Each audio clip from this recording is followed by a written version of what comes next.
Hey hello good morning everyone, welcome to my new another vlog. कैसे हो आप सब? I hope all are doing good. मैं भी बहुत अच्छी हूँ। सो गाइस, आज का व्लॉग मैं अभी से स्टार्ट कर रही हूँ एंड अभी टाइम कितने और 1 मिनट में आपको दिखा देती हूँ।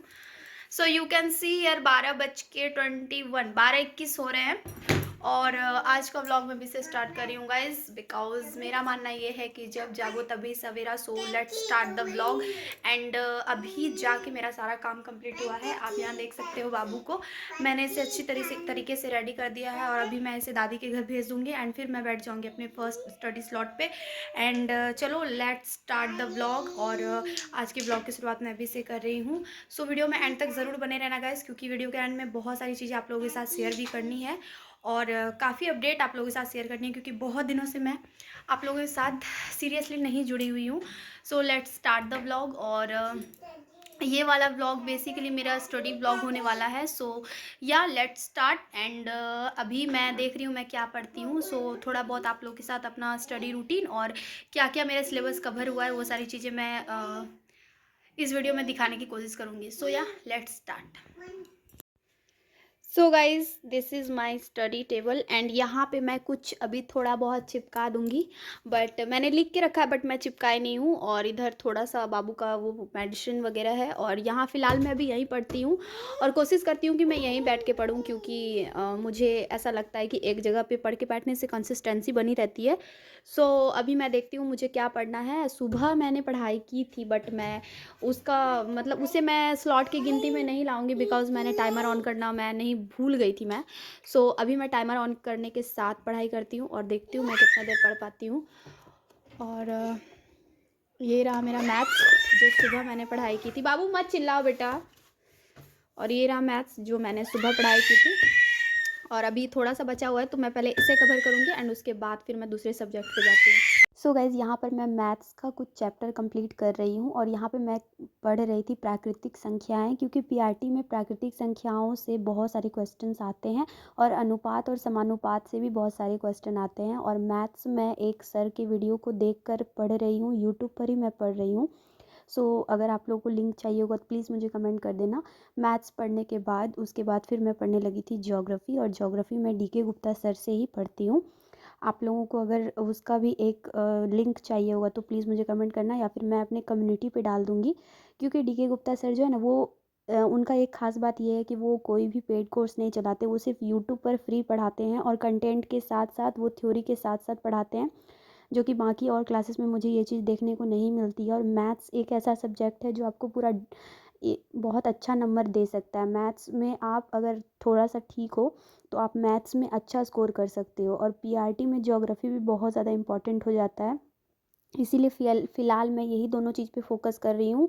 और हिस्ट्री और आईएनएम के लिए तो मैंने आपको पहले ही बताया हुआ था कि मैं विपिन तिवारी सर से पढ़ती हूँ, जो कि टारगेट विद अंकित के प्लेटफॉर्म पे पढ़ाते हैं। वो भी बहुत अच्छा पढ़ाते हैं, उनका भी प्लेलिस्ट बना हुआ है, तो आप लोग वहाँ से भी जाके चेकआउट कर लेना। और अभी फ़िलहाल मैं ज्योग्राफ़ी का 1-2 चैप्टर कंप्लीट की हूँ, जो कि सामान्य परिचय जो ज्योग्राफ़ी का होता है वो वाला दो दो वीडियो में उन्होंने कंप्लीट किया है, क्वेश्चंस के साथ और थ्योरी के साथ। और उनका ख़ास बात ये है कि वो एनसीईआरटी बुक में किस जगह से दिया हुआ है वो भी बताते हैं गाइस। और फिर मैं देख रही हूँ कि पढ़ते पढ़ते बज गया था 3 और मेरा लेक्चर थोड़ा सा बचा हुआ था, तो मैंने उसे कंप्लीट कर लिया, इसलिए 3 बज गया। और अब मैं जा रही हूँ खाना वाना खा लेने के बाद फिर देखती हूँ, फिर मुझे कहीं जाना भी है, वहाँ से आके फिर मैं देखती हूँ कितनी देर पढ़ पाती हूँ, क्योंकि मेरी एक छोटी बच्ची भी है, तो इसलिए मुझे हर चीज़ को मैनेज करके पढ़ना पड़ता है गाइस। गाइस, भूख बहुत ज़ोरों की लग रही है क्योंकि मैं अभी तक खाना नहीं खाई हूँ और अभी बज रहे हैं 3, जैसा कि मैंने आपको दिखाया। तो जाती हूँ, सबसे पहले लंच कर लेती हूँ एंड फिर मुझे जाना है थोड़ा सा बाहर, सारी चीज़ें आप लोगों के साथ शेयर करूँगी। तो जाती हूँ, पहले खाना खाती हूँ। So guys, I am ready right now. और अभी हस्बैंड का वेट कर रही हूँ, वो आएंगे फिर उनके साथ ही जाऊँगी, इसलिए मैं थोड़ा सा छत पे आ गई हूँ। और अभी 4 बजने वाले हैं, 3:30 लगभग 4 बजने वाले हैं और अभी तक मेरे हस्बैंड खाना खाने नहीं आए हैं। बिजनेसमैन लोगों का यही है, बिना मेहनत किए कुछ नहीं होता है गाइस। और मेरा सबसे बड़ा मोटिवेशन आप लोगों को पता है कौन है? मेरे हस्बैंड। मैं उनको देख के ही मोटिवेट होती हूँ, क्योंकि वो मेरे लिए इतनी मेहनत करते हैं, मेरे लिए, पूरे मेरे फैमिली के लिए इतनी मेहनत करते हैं, देखकर बहुत अच्छा लगता है और काफ़ी ज़्यादा मोटिवेशन भी मिलता है। और यहाँ पे मैं आप लोगों के साथ अपनी कुछ किचन गार्डन शेयर करना चाहती हूँ। देख सकते हो आप, हर पौधे में कितना अच्छा प्यारा ग्रोथ हो गया है गाइस, बहुत सुंदर लगता है देखने में। रुको मैं आपको बैक कैमरा करके दिखाती हूँ। सो गाइस देख सकते हो, आप लोगों ने मेरे पिछले वीडियो में देखा होगा, मैंने कुछ कुछ क्लिप ली थी तो मैं ऐड कर देती हूँ, आप देख सकते हो। और ये फ्लावर गाइस देख लो कितनी सुंदर लग रहे हैं ये फ्लावर, ओ माय गॉड। ये ना बहुत बड़ा वाला गेंदा है, देखो बहुत सुंदर लगता है, वाह। और ये वाला जो है ना, ये पत्ता गोभी का है पौधा, इसमें सिर्फ एक पत्ता गोभी होगा क्योंकि जगह नहीं है ज़्यादा, तो आप देख सकते हो। और गाइस मेरी तबीयत थोड़ी सी ठीक नहीं है, कोल्ड कफ हो रखा है पूरा, इसलिए आपको मेरी आवाज़ थोड़ी सी अलग सुनने को मिल रही होगी। और बहुत ज़्यादा हवा चल रहा है इधर, बहुत शीतलहरी। और मौसम भी आप देख सकते हो कितना ठंड मौसम किया हुआ है, आज दिन भर पूरा ठंड है, बिल्कुल भी धूप नहीं हुआ है। और इसी तरह शीतलहरी हवा चल रहा है। आप लोग के उधर कैसा ठंडा है? बिहार में तो बहुत ठंडा है, झारखंड में भी बहुत ठंडा है। आप लोग के उधर कैसा ठंडा है प्लीज़ मुझे कमेंट में ज़रूर बताना। और सबसे ज़्यादा कठिन क्या होता है पता है गाइस? सुबह उठ के पढ़ाई करना, ऊपर से छोटी बच्ची है वो भी उठ जाती है उसी टाइम जब मैं उठती हूँ, बहुत मुश्किल होता है। लाइट जलाती हूँ वो भी जग जाती है, फिर उसे सुलाती हूँ, फिर मुझे जब टाइम मिलता है तो मैं पढ़ पाती हूँ। तो कभी कभी ऐसा क्या होता है ना कि मैं स्लॉट वाइज स्टडी बिल्कुल मैं कर ही नहीं पाती हूँ, जितना टाइम जब टाइम मिलता है मैं पढ़ लेती हूँ, वैसा हो जाता है मेरे साथ। तो यही है कुछ कुछ अपडेट गाइस। फिलहाल तो मैं वैकेंसी आने का वेट कर रही हूँ, नोटिफिकेशन कब आउट हो जाए। और आप लोग इस चीज़ का वेट मत करो कि नोटिफिकेशन आएगा तभी जाके प्रिपरेशन स्टार्ट करेंगे, आप लोग स्टार्ट कर दो। और आई होप आप लोग भी अपनी प्रिपरेशन अच्छे से कर रहे होगे मेरे ही जैसे। मैं भी, मुझसे जितना होता है मैं कर ही रही हूँ। और ज़्यादा नहीं बोलूँगी कि मैंने इतना कर लिया इतना कर लिया, क्योंकि वो सारी चीज़ें मेरे अंदर नहीं है। मैंने जितना मुझे टाइम मिलता है मैं पढ़ती हूँ। और मेहनत करना चाहिए क्योंकि सब चीज़ मेहनत पे। और बहुत ठंडी हवा चल रही है गाइस, बहुत ज़्यादा ठंडा हवा चल रहा है। सो गाइज़ मैं अभी कर रही हूँ अपने हस्बैंड का वेट, वो आएंगे, मैं उनको खाना वाना खिला दूँगी, फिर मैं उनके ही साथ चली जाऊँगी अपने ससुराल, क्योंकि वहाँ पे कुछ काम है मुझे। और मेरी जो दादी सास है उनको आज हॉस्पिटलाइज होना है, तो उनको भी देखना है, इसीलिए मैं जा रही हूँ खास करके। सो बाबू भी वहीं पे है तो उसे भी मैं लेके चले आऊँगी। और बाबू को मम्मी रख लेती है तो मैं बहुत अच्छे से पढ़ पाती हूँ। बहुत से लोगों का ये क्वेश्चन था, इस व्लॉग में मैं क्लियर कर दूँगी कि आप ससुराल में नहीं रहते हो, मायके में रहते हो, तो उसका कारण बस एक है, बस मेरा पढ़ाई। मैं यहाँ अच्छे से पढ़ पाती हूँ और वहाँ पे मतलब मैं अच्छे से नहीं पढ़ पाती हूँ, मुझे टाइम नहीं मिल पाता है पढ़ने का। ऊपर से छोटी बच्ची है मेरी, और मेरी 2 ननद है जिनका अभी शादी नहीं हुआ है। तो मेरी सासू माँ है और दोनों मेरी ननद है, तो अच्छे से वहाँ पे मैनेज हो जाता है सब चीज़। तो ऐसा कुछ नहीं है कि मैं अपने सास को अकेले छोड़ के यहाँ पे रहती हूँ, ऐसा नहीं है। क्योंकि वहाँ पे मेरी दोनों ननद है तो मैनेज हो जाता है। और फ़िलहाल मेरी जो सासू मॉम है वो भी मुझे पढ़ाई में बहुत ज़्यादा सपोर्ट करती है। उनका भी सोच है कि मैं जीवन में कुछ करूं। उन्होंने कभी मुझे रोका नहीं है कि तुम ये मत करो, ये मत पढ़ो। हालांकि वो जितना हो सकता है मेरे से वो सपोर्ट ही करती है मुझे। तो इसीलिए मैं यहाँ पे रहती हूँ गाइज़।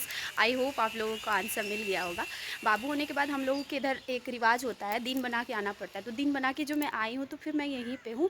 और फिर फ़िलहाल वो टीआरई एग्ज़ाम सबका फिर नोटिफिकेशन आउट होने का डेट सब आने लगा था, तो इसीलिए बस मैं उसी के इंतज़ार में हूँ, अच्छे से मैं एग्ज़ाम वगैरह दे दूँ। और जैसा कि आपने अगर मेरा पिछला वाला व्लॉग देखा होगा तो आप लोग को पता होगा कि मैंने सीटेट भी यहीं पे रह के अच्छे से पढ़ाई करके ही मैंने सीटेट क्लियर किया था। और उस टाइम मेरी बाबू जो थी वो सिर्फ 2 मंथ की थी, तो आप सोच सकते हो 2 मंथ के बच्चे के साथ पढ़ाई करना। बट अब मैं सोचती हूँ कि 2 मंथ के बच्चे के साथ पढ़ाई करना आसान है, लेकिन 1 साल 1.5 साल के बच्चे के साथ पढ़ाई करना बिल्कुल आसान नहीं है। क्योंकि 1-1.5 साल के बच्चे जो है ना वो चलने फिरने लगते हैं तो वो और भी ज़्यादा बदमाशी करते हैं। तो इसीलिए अगर आप ऐसा सोचते हो ना कि मेरे बच्चे अभी छोटे हैं, अभी मैं नहीं पढ़ सकता, बड़े हो जाएंगे तो पढ़ सकते हैं, सबसे बड़ा ये गलती कर रहे हो आप। अभी में आप जियो, अभी में आपका बच्चा जितना भी है उतने में आप पढ़ना स्टार्ट कर दो। क्योंकि बच्चे बड़े होने के बाद और भी जिम्मेदारियां बढ़ती है, और भी आपको रिस्पॉन्सिबिलिटी आपके ऊपर आ जाएगी, तो आप अच्छे से पढ़ाई नहीं कर पाओगे, आपको टाइम ही नहीं मिलेगा, क्योंकि आपको आधा टाइम अपने बच्चे को देना पड़ेगा। तो यही सारी चीज़ें हैं। अभी मेरी बच्ची पढ़ती नहीं है क्योंकि वो अभी 1.5 साल की है, 3 साल में फिर वो भी पढ़ने लिखने लगेगी, फिर उसके लिए अलग से मुझे और टाइम देना पड़ेगा। तो आप समझ रहे हो ना। इसीलिए अगर आपका बच्चा छोटा है तो आप अभी से पढ़ना स्टार्ट कर दो। एक ने मैसेज किया था, मुझे कमेंट किया था कि दीदी मेरा बच्चा बहुत छोटा है, मैं कैसे पढ़ाई करूँगी। तो डियर आई होप आपको ये बात समझ में आ रही होगी, ठीक है। सो गाइस अभी मैं जा रही हूँ नीचे, फिर वहाँ से आने के बाद फिर मैं बैठ जाऊँगी अपने सेकंड स्टडी स्लॉट पे और देखती हूँ कितनी देर पढ़ पाती हूँ। फ़िलहाल तो मैंने एक ज्योग्राफ़ी का एक चैप्टर कंप्लीट किया और वहाँ से आने के बाद मैं सोच रही हूँ कि साइंस का एक चैप्टर कंप्लीट करूँगी। और फ़िलहाल मैं एनसीईआरटी जो एक डीके गुप्ता सर है वो बहुत अच्छा पढ़ाते हैं।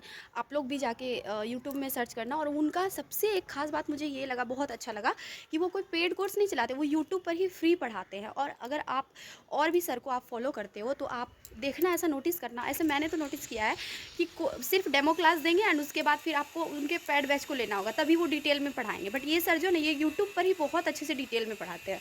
और बाकी में क्या है ना, सिर्फ डेमो क्लास में दिखा देंगे और उसके बाद सिर्फ PYQ से आपको पढ़ाते हैं, और नहीं तो सिर्फ क्वेश्चन से पढ़ाते हैं डिटेल में। लेकिन वो जो सर है ना, वो टॉपिक वाइज अच्छे से डिटेल में पढ़ाते हैं। तो आप एक बार DK गुप्ता सर चैनल को ज़रूर सब्सक्राइब कर लेना।